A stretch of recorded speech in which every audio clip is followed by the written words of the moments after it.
இதுதான். எனவே ஜாதகத்தில் இந்த பாவம் செய்தது தான் இந்த கிரகம் இப்படி இருக்குன்னா நினைக்க வேண்டாம். இது நம்ம பிறக்கும் போதே கொடுத்தாச்சு, நம்ம அனுபவிச்சு தான் ஆகணும். பாவம் என்றால் என்ன?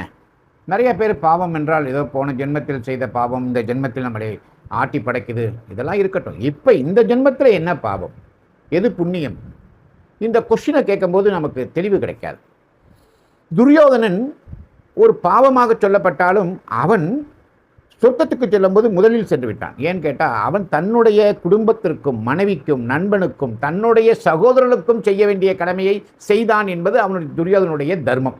இந்த ராமர் போய் மறைந்திருந்து தாக்கினார் இல்லையா, அதை கூட நிறைய பேர் தவறாக சொல்லுவாங்க. அது ஏன் செஞ்சார், எதுக்கு செஞ்சார், அது விவாதம், அது பட்டிமன்றம். அதை பற்றி நான் இங்கே பேச வரலை.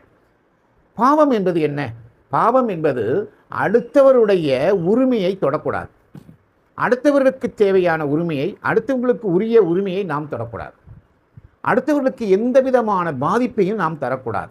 அடுத்தவர்களுக்கு எந்த தொந்தரவையும் செய்யக்கூடாது. இதுதான் நன்மை. இதை மீறினால்தான் பாவம்.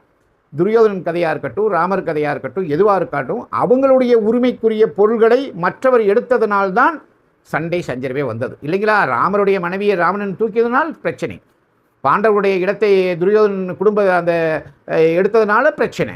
ஒரு சில பேர் பஸ்ஸில் போனீங்கன்னு வச்சுக்கோங்களேன், பஸ்ஸில் போனால் கூட அந்த இடத்தை இப்படி இப்படி இப்படி உட்காந்துப்பாங்க, இப்படி இப்படி இப்படி உட்காந்துப்பாங்க, பக்கத்துக்கு இடம் தராமல் இருப்பாங்க. இந்த ட்ரெயினில் கூட இந்த 3 பேர் போகிற ட்ரெயினில் வந்து கொஞ்சம் இடுக்கிட்டு உட்காரணும், இப்படி இப்படி உட்காந்துப்பாங்க, அட்ஜஸ்ட் பண்ண மாட்டாங்க. ஏன்னா நான் டிக்கெட் கொடுத்துருக்கேன், நான் உட்காந்துருக்கேன்னு. இது பாவம் இல்லையா?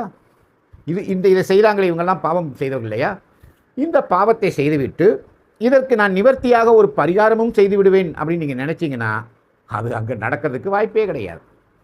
பரிகாரங்கள் செய்தால் உங்கள் பாவங்கள் எல்லாம் தீர்ந்துவிடும் என்று நீங்கள் முடிவு கட்டிவிட்டால் எத்தனையோ பாவங்களை செய்து கொண்டு போகலாம். சார், நான் தெரியாத பாவத்துக்கு தான் சார் நான் போய் பரிகாரம் செய்கிறேன்.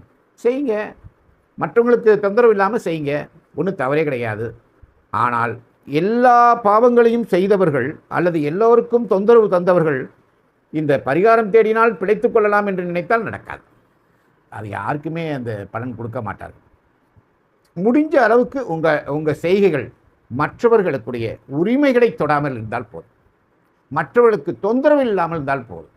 அது எந்த ஒரு விஷயமாக இருந்தாலும், சின்ன சின்ன விஷயத்தில் இருந்தால் கூட போதும், அதுவே நீங்கள் செய்யக்கூடிய புண்ணியம். மற்றவர்களுடைய உரிமை, மற்றவர்களுக்கு ஒரு சின்ன தடங்கள், மற்றவர்களுக்கு ஒரு தொந்தரவு, பக்கத்து வீட்டில் குப்பையை தூக்கி போடுறது, அவங்க வீட்டு வாசலில் போய் குப்பையை போடுறது, இப்படி சின்ன சின்ன விஷயங்கள் செய்தாலும் அது பாவமாக தான் எடுத்துக்கொள்ளப்படும். எனவே பாவம்னா பெரிய கொலை செய்தால் தான் பாவம் அல்ல, எல்லாமே இதில் இருக்குது. இதுதான். எனவே ஜாதகத்தில் இந்த பாவம் செய்தது தான் இந்த கிரகம் இப்படி இருக்குன்னா நினைக்க வேண்டாம். இது நம்ம பிறக்கும் போதே கொடுத்தாச்சு, நம்ம அனுபவிச்சு தான் ஆகணும்.